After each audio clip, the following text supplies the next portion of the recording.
Get ready. Welcome to the second episode of Gullcast, a production of Endicott Esports and the School of Sports Science. I'm your host, Brendan Hall. I'm the esports coordinator here at Endicott. And with each episode, we're going to take you through the ins and outs of this growing industry with some of the professionals that really make it go. Be sure to follow all the action on our Instagram and Twitch at Endicott Esports. Exactly how it sounds. That's at Endicott Esports. Our guest today is a man who's a dear friend to the Endicott Esports program. He mentors some of our students here and has been a great resource for all of the students here who want to learn the ins and outs of how all this works. And he's an incredible thought leader out there in the world, putting out a lot of really good knowledge. So I highly recommend you guys follow this guy. Please welcome my dear friend, Brandon Painter. Brandon, who's a leading brand solutions and Enthusiast Gaming, in addition to a couple other things. What aren't you doing today, Brandon? I don't know. Let's maybe you just say what you don't do right now, right? No. Well, thanks for having me on today, Brendan. You've had such a unique journey, taking many twists and turns, and we've talked about this several times. I don't know if it's possible to Reader's Digest this thing. It feels like a 3-part Odyssean journey to where you are, but between agencies and all sorts of other things, you've had quite an incredible esports journey. Let's just start with that, like where we started, going back to your time at Kansas State University to how you got to this position. Yeah, sure. I'll try to give the Cliff Notes version. It has been a pretty unorthodox journey to get from, where I started, where I am today. Going back to K-State, I graduated in 2014 from their School of Business. So I was a marketing student. At the time, I actually had my own social media agency called Jubio Social. So that was fun. Started in my dorm room as a sophomore. Really had no idea what I was doing.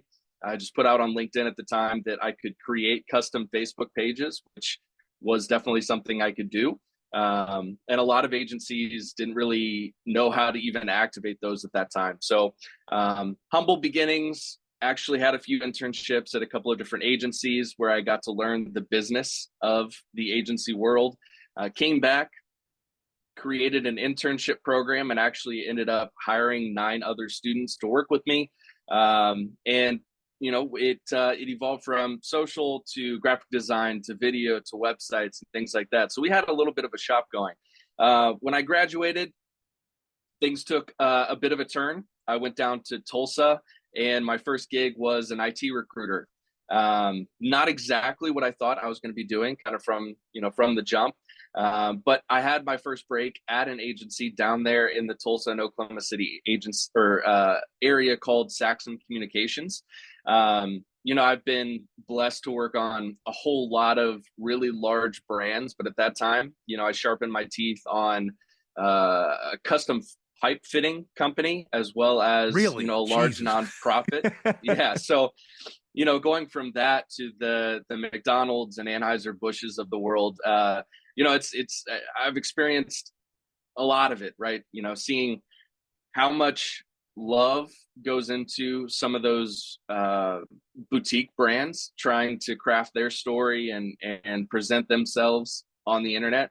And now, I'm working with brands as they try to navigate this landscape that is gaming. But yeah, so I went from this IT recruiting gig. I was employee number 2 on a social media team at Saxon. Ended up coming back to Kansas City, which is where I'm from originally.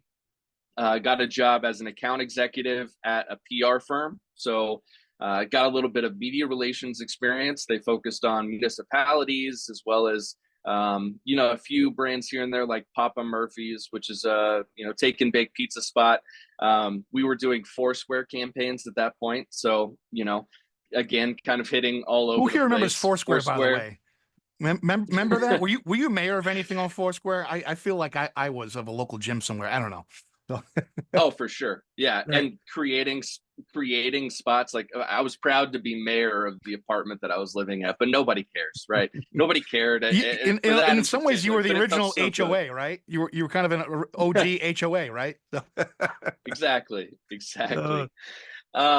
So from that agency, which was called Truzzolo, I got a call to join what is one of the largest independent shops in the U.S. right now, called Barkley. Well, I guess they're Barkley ORP, ORKOR. Anyway, they've merged and they've acquired, and they're at about 1,000 heads at this point.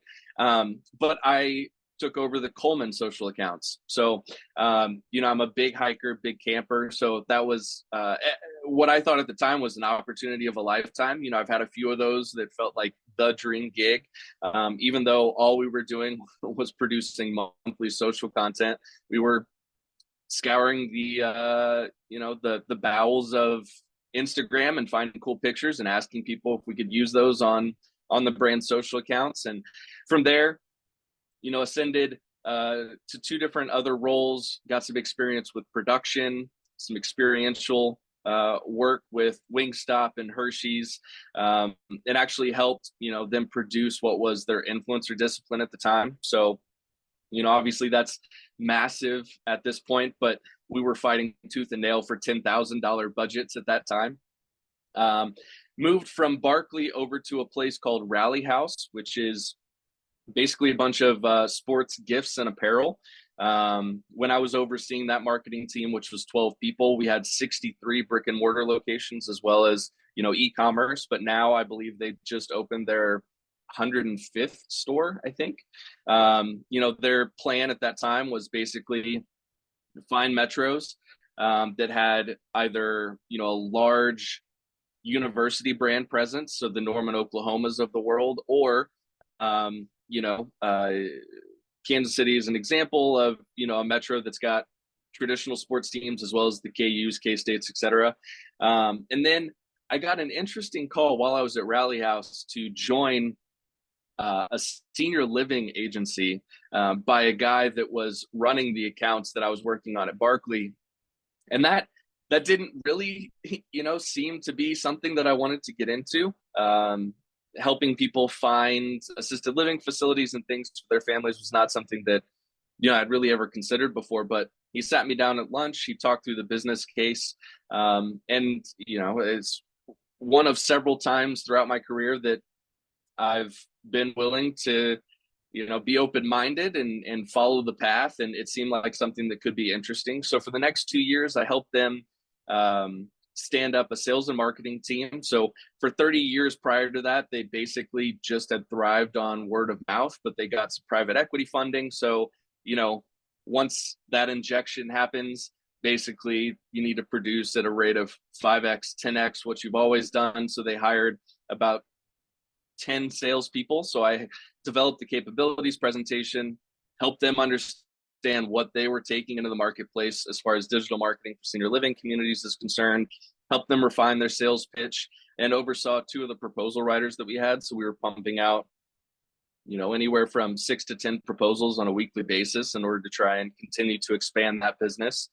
And then COVID hit, which, COVID was not good for anybody, but for me in particular, and for a lot of people in the gaming industry, it was the catalyst needed in order to open more doors, or to definitely give more people opportunity to get into gaming, because those geographical barriers fell, right? That's when everybody was stuck at home. There were a lot of people that were trying to figure out what to do with their time, whether they were isolated, or, if they were at home with a couple of different people. There were more people at that time that built PCs or bought consoles that they had been considering for a while.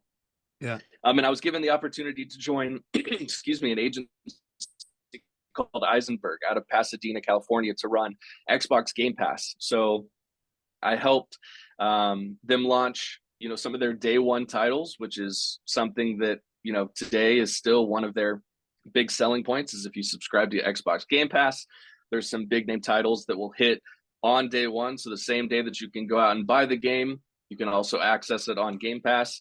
Worked with a lot of different gaming influencers and really started to expand my knowledge base as far as that was concerned. Mm-hmm. Once that contract came to an end, I was recruited by a company called TIV, which was a fintech startup. So they had a really cool product where we log into either your Xbox account, your Steam account, and tie it to our banking product, and we would reward you for the time that you actually spent playing games. The whole idea was to reward people for their passions, but knowing, the again, the business case associated with payments and things of that sort. If you use the banking product as well as the game of I guess it was gamifying gaming. Yeah. You could multiply the points that you were accumulating and then use that to buy chairs or peripherals or in-game content, that type of thing. And that was where things really started to take off from a gaming perspective, because I was talking to all kinds of companies in order to fill that marketplace with partners, but I was also in charge of go-to-market strategy. So that's where I started to get acquainted with all the different esports orgs of the world, the Cloud9s, the Optics. And when, unfortunately, that gig, took a turn, Shea Butler down at Optic Gaming, who now at this point is, I think he's vice president of sales and marketing. He recommended that I talk to a company called Zero Code, which is a gaming agency embedded within Omnicom, which I wasn't familiar with them in particular, but I was definitely familiar with their body of work. They were the ones that, had helped Mountain Dew for the last decade be so ingrained or essentially becoming an endemic brand within gaming. And I got that job. So I was the account director or associate director, I suppose, who was running that business. Mountain Dew Gaming, Gatorade, State Farm, even Boston Beer. So, got a glimpse of what the alc bev category looked like in gaming, knowing that there are a lot of minors who game. There were some intricacies and nuances there. So, learned kind of what navigating that legal side of it would look like, or how we could just get in front of the people who could buy that product. And then from Zero Code, I kind of hit a certain place and was given an opportunity to go over and join GameSquare as their vice president of brand strategy. So GameSquare, at this point, they own FaZe, they own Stream Hatchet. They've got their own gaming agency called Zone. They're doing a lot of different cool work there. They're backed by Jerry Jones, so they had a lot of different entry points, right? They had a few small backers. Yeah, but they had a lot of some guy. I don't know. Hopefully he's doing well for himself. That Jerry Jones guy. I don't know. So he was digging in couch cushions for pennies at that point. So I wish him well. I hope he's doing fine. Yeah. And then in February or maybe it was April of this year, unfortunately, we had a wave of layoffs, but I was given the opportunity to join the team over here at Enthusiast. So my title here at Enthusiast is brand solutions lead, but it's just a fancy name for a salesperson. So after spending a decade, activating the campaigns that people had sold in or working with sellers on the pre-sale side of it, I'm now kind of straddling that line. I'm taking Enthusiast solutions out into market and trying my hand at sales. But, you alluded to this as well. I launched my own merch company called Rage Quit Merch, which, I'm kind of sporting one of those right now. Yeah. The idea there is, just to provide casual gamers with gaming apparel. There's way too many people in the market right now that are trying to be the hype beasts of the world. They're trying to compete with Kith, or they're collaborating with Kith, and not everybody can dig into their wallet and pull out $900 for a varsity jacket, right? So we've got that website up and running, and it's been a little bit of a slow start. 2025 is looking like a great year. And then I'm also co-owner of an innovative esports league called Ultimate End Gamers League, which is a little bit more like the UFC. So instead of, the franchise leagues like the CDL or, LOL or any of those where, I suppose it's the LES or the LCS that are focused on one particular title, our pros compete across 33 different games across 5 genres. So it's, it's actually focusing on gaming as more of a holistic skill set or an art form, instead of, the sweats that are just insane at one particular game. So yeah, it's been quite a journey, and now I'm I'm waist deep in gaming and loving every second of it. Yeah, that's interesting. I love the idea of this UEL because, I mean, like I want to say a few years ago on the most popular sports talk radio morning show here in Boston, they every now and then they get into talking esports more as a point of ridicule, unfortunately. But like they, I, I think it was Fred Toucher who said something, or Rich Shirtenleaf said something along the lines of like, "What if these esports games? What if they just had like a decathlon style esports event? How awesome would that be?" Right? And so I feel like what you do, uh, solves an interesting question, like that people have had. It was never a great answer, but like, how come these guys don't play multiple games?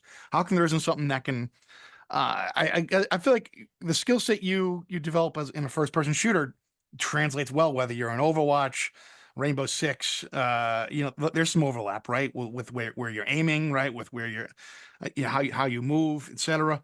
And so I don't know, seeing discipline in different styles of games. I think it'd be really fun too. Don't you think? So Yeah, I mean, I I personally wouldn't be able to compete at the level they do across, no, I so don't many think any of different us would. games.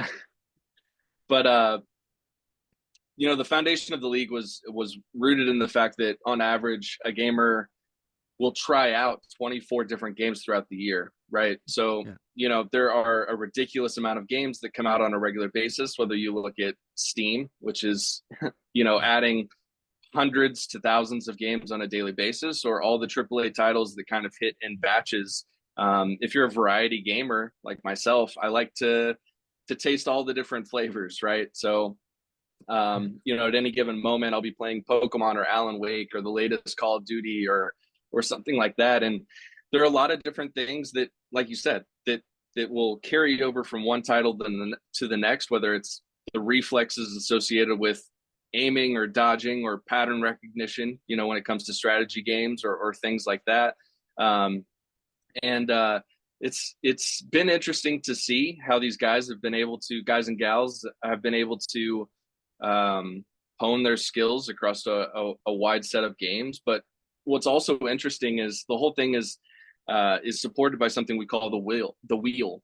So all 33 of those games are placed on a wheel, and it's spun at the beginning of every match. And so they don't Oh even know what man, they're going to be playing next, it's like the ultimate So coin toss. exactly. Yeah, a coin with 33 different Yes, it's faces a that it's a if that's you're a Dungeons and used. Dragons fan, it's a 33 sided die, right? So There yeah. you go. There you go. There you go. Yeah. Uh I'm gonna get into a lightning round here. You ready, Brandon? Okay. All right. So remember, these are rapid fire questions. Feel free to keep it tight, but let's go here. What is the worst advice you ever got? Um,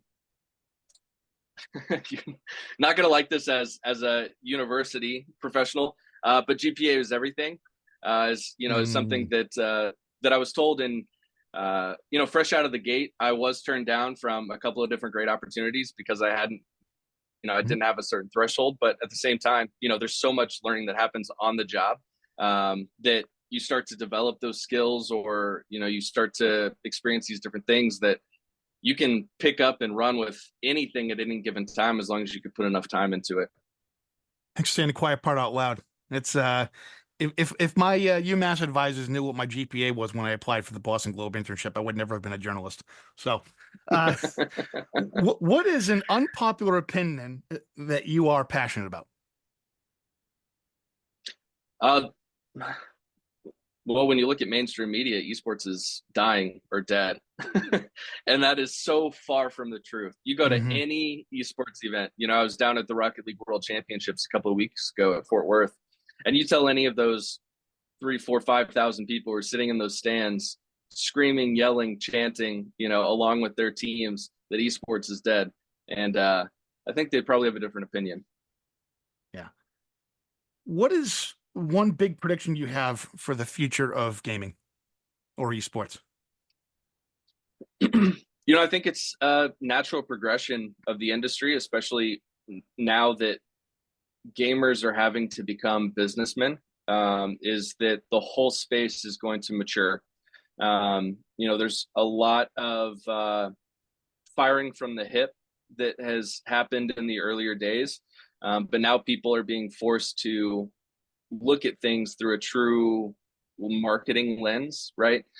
So instead of just throwing money at the wind and hoping that you get great returns, they're wanting to know exactly what their return is going to look like. So, the more that we can drive into or drill into things, click into things, and report better, get more granular with what we're able to provide to show exactly where throughout the marketing funnel gaming is making an impact. People are going to start to come back around. There are certain brands that were burned early because it was extremely experimental. But as things are changing, as things are evolving, and as everybody is getting smarter, gamers are an audience or a segment that is basically a third or at this point getting close to 2/3 of the planet. So it's a group of people that you can't ignore. What is it? What is a hill that you're eager to die on?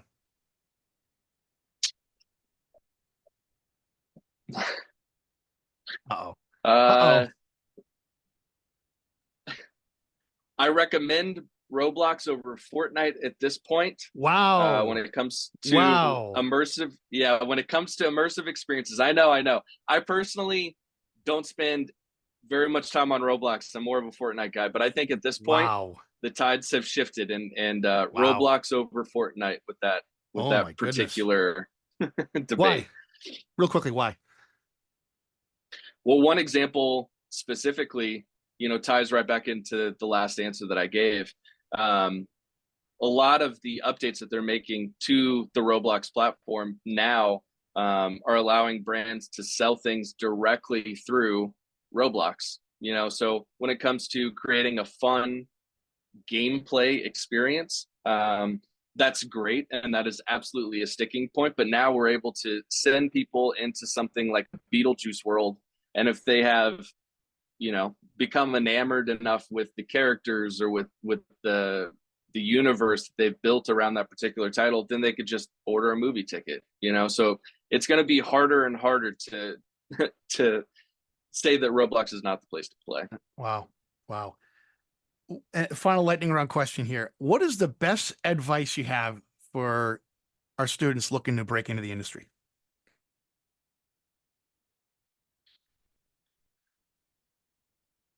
Humble yourselves before jumping in. um I think gaming is absolutely a fun and flashy place to be professionally, but at the same time, it is extremely difficult and it's very volatile. So, you're going to have to make a few sacrifices along the way in order to get to where you want to be. And it's crucial that adjust your attitude or level set your expectations before you start down that path.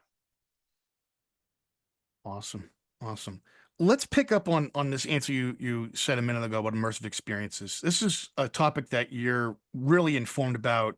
You presented some really unique data to my classes about this stuff.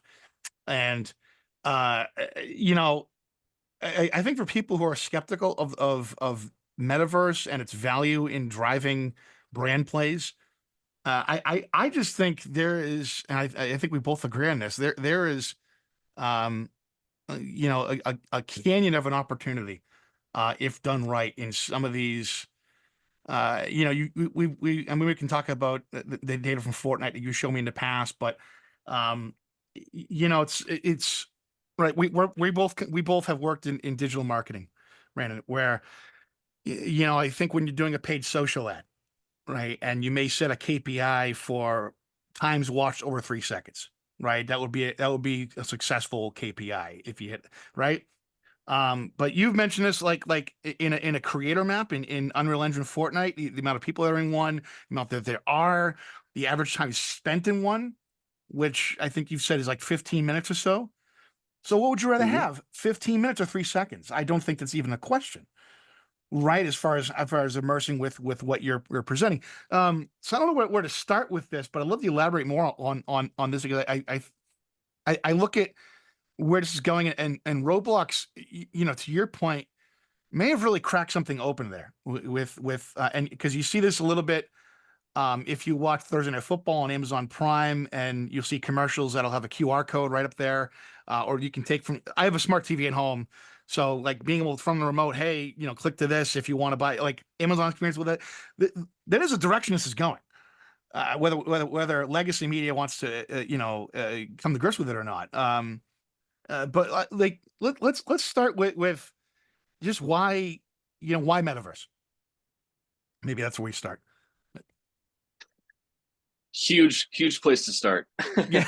um, as far as metaverse is concerned, I think there were a lot of people a couple of years ago who got sick and tired of hearing that particular phrase. So that's kind Definitely. of the Me first. included. Guilty as charged. Okay. Yeah. No.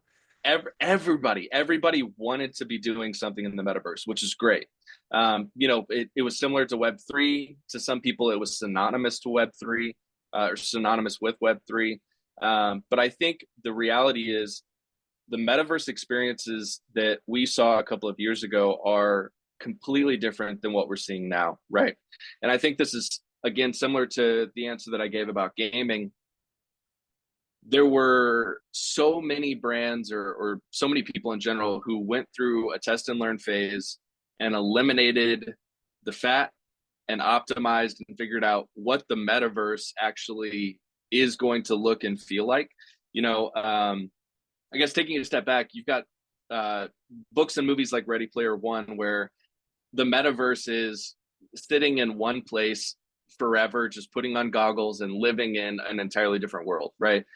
Will we get there at some point? Maybe. But right now, what we're seeing is the metaverse platforms that have survived that first wave are Roblox, Fortnite, and maybe a few others here and there. But they are these massive social experiences in a digital environment where people can go, they can play, they can hang out, they'll spend a lot of time engaging with a variety of different experiences.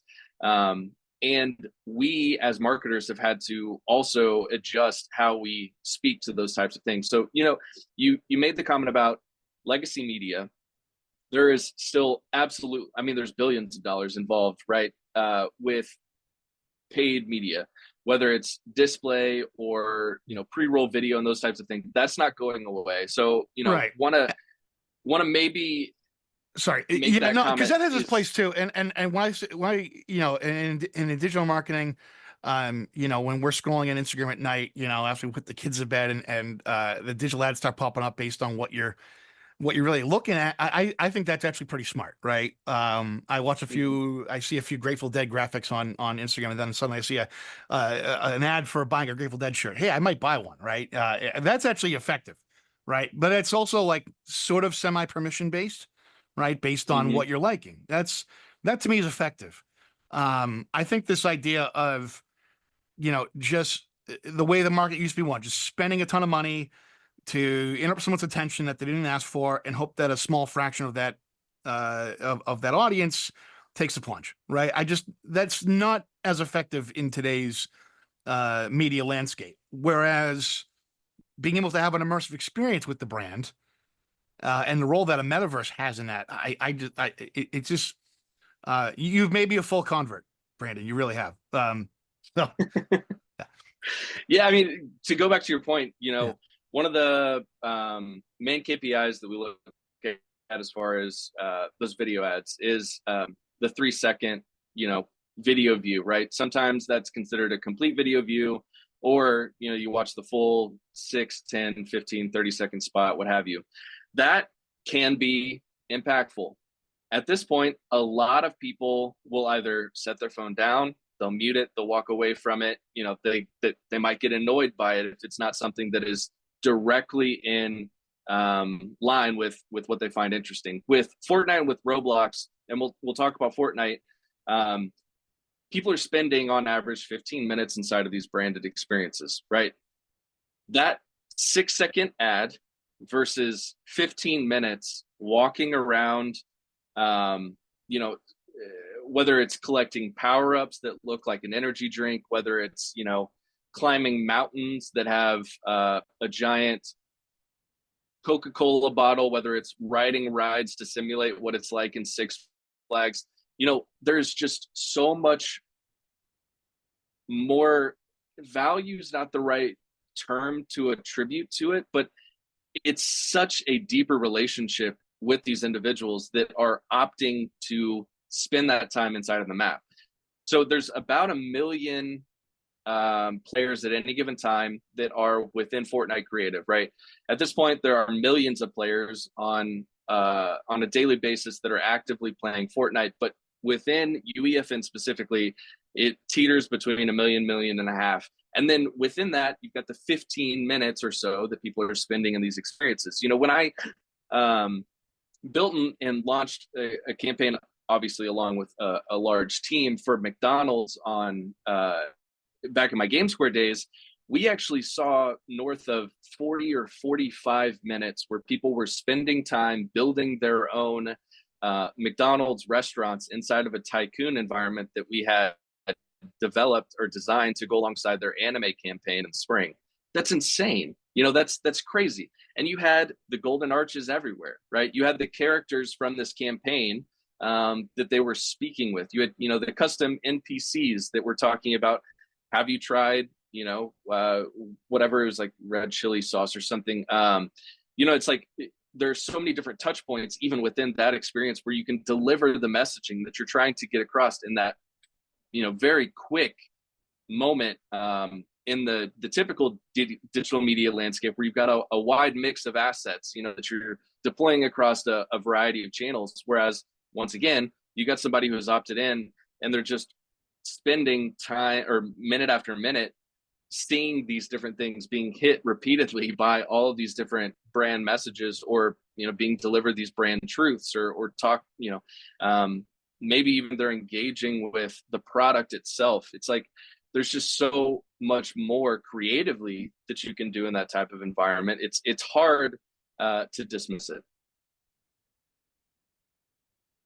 I love to switch topics a little bit. You mentioned in your lightning round answers about some branding issues, and you know, we recently had a great Substack article from our student Mike DiLorenzo reviewing actually Astrobot, but on the heels of the PlayStation the Concorde disaster, and how you know, it wasn't anything particularly wrong with Concorde. It wasn't like Cyberpunk 2077 where it came with all these bugs and it was just kind of wild, chaotic. It seemed like the problem was that it just wasn't there wasn't anything like worthy of being remarked about with it. And and the point that Mike made that we blew up with social media was it nobody really asked for this.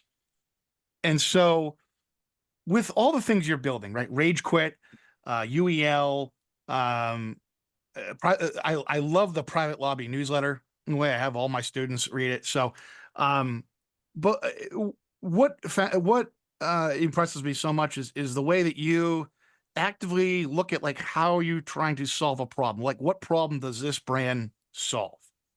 And I think that's an area where confirmation bias can really take over, and you know, rattle, you know, like can kind of torpedo things. Like, how do you go about identifying what is actually a problem worth solving?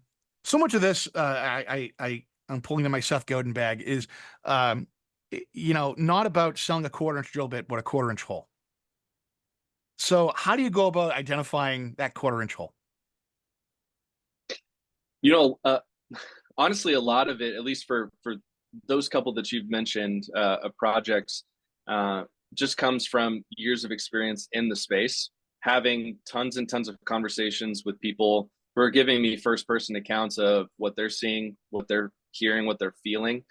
You know, and we can even jump over to Enthusiast for this, right? So, Yeah. you know, as a salesperson, you're supposed to talk less about what it is that you are and more about the problems that you're solving, right? And I think that is something innately that I've carried through my entire career without even really realizing that I've been doing it. Because in order to be an effective marketer, you have to be a good storyteller, but you're telling that story to somebody who either knows that they want to hear it or they're unaware that they want to hear it. So it's identifying those pain points and then being able to swing back around and provide that solution. And so, with Rage Quit, I personally have spent a ton of money on esports and gaming apparel. I've got, at least one clothing item from basically every org that currently exists. It's And what just I've great impulse noticed buying, right? is, Yeah. I mean, I got Cloud9 it eyeglasses right really now. is. Okay. So like, yeah. There Okay. you go. It's impulse. I love it. Right. It's something we've talked about before. That you act on emotion, right? You make decisions on emotion. 100%. Hell yeah. 100%. Yeah. Oh, But what I've noticed, is a lot of it is really expensive. Sometimes the quality supports that. Sometimes it doesn't. That's where brand can kind of carry the conversation. Or, like what I'm wearing right here is one of our hoodies, and it is the softest item. It's the softest hoodie that I yeah. have in my closet, even though I'm obsessed with the space station hoodie that I have that I bought at HCS Oh, I Kansas love City their that branding. happened a couple of years ago. That's one of my favorite. I mean, it's like part of why I fell in love with the Boston Breach. Like you look at the brand and you're just like, oh my God. It's like I could never do this if I was marketing still for an NFL team, right? It's just wow, just pops at you. So Absolutely. I mean, yeah. the Breach's branding was awesome. Yes, Like that the that breach. I got to give credit to the creative director Dakota Meadows. Very very talented young talent from West Virginia. He had a lot of handprints on the way that brand was put out.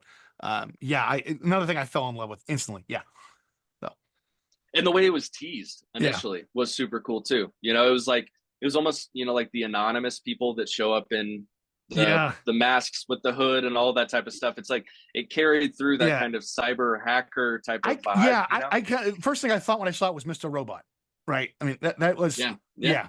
So so But yeah, it's yeah. So just going back to the question where, how do you identify those pain points and how do you provide a solution? A lot of it comes from just basic principles of strategy, which is why you have focus groups. That's what I was looking for. That's why you survey people. That's why you do a lot of research. That's why you have the tools like DWI or ComScore, things like that, where you're able to dive deep into the actual behaviors of people, and you're able to observe how people are truly responding to things. And if there's a problem or there's a gap or there's a hole, that's when you can confidently and with conviction bring a solution to the table. And that's what we've tried to do kind of across the board. awesome. I'm going to wrap up here with one more last question. If what is the best quality you think someone just entering the industry can have? Be teachable.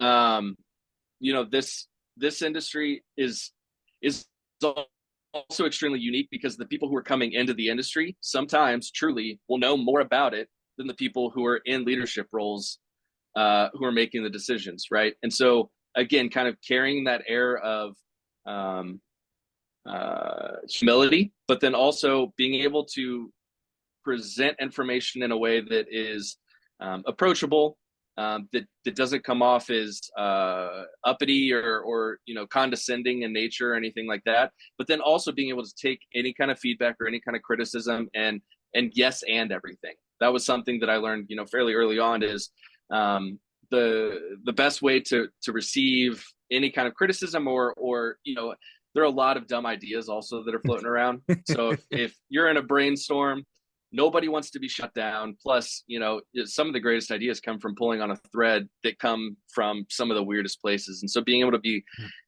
open to say yes and then building onto it with, something that you might have, or an insight, or something you've experienced yourself, is extremely valuable, and it's a way to put yourself in a good position in those types of rooms.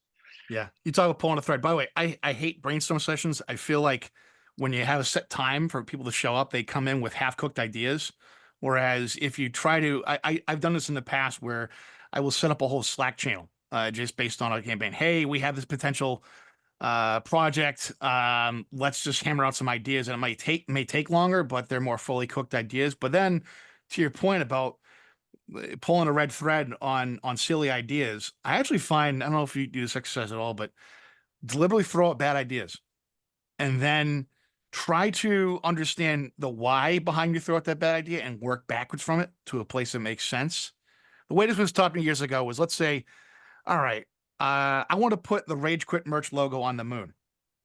Well, why do you want to do that? Well, everyone looks up at the moon, it's there. So, okay, well, how are we going to, what kind of things can we do to increase visibility for Rage Quit merch? And now the moon is out of the equation and you're actively talking about fresh ways to increase visibility. So, so sometimes that does, once you've established the obvious, and you can find that second right answer, that's where the creativity magic can start. So That's awesome. I yeah. I actually have a brainstorm with the Pro Pickleball Association later today. I might, if I'm feeling brave, throw out a bad idea and just see See, where things go. this is a mutually assured experience, Brandon. Right? So, Brandon, I'm going to give you the Florida to anything you want to shout out here. How can people reach out to you, find you, and learn more about all these different companies you guys are doing? Yeah, I mean, to start with, for Enthusiast, go to enthusiastgaming.com. Browse what we've got on there.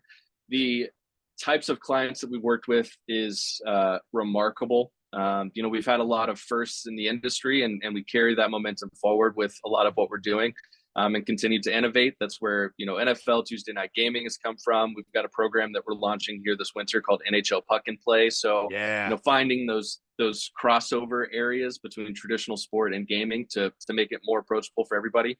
Follow them on socials. I'm sure the team would love if I was to say that. And then, you can find me on LinkedIn. It's, I think it's IN/Brandon W Painter, or it might just be Brandon Painter. Happy to field any connection requests, answer any questions, things like that. Then you can also find me on Twitter. I will never say X. It's Me at neither. Paint. Yeah. And then you could also add me on Discord, KSU Mad Catter. Happy to converse there as well. Awesome.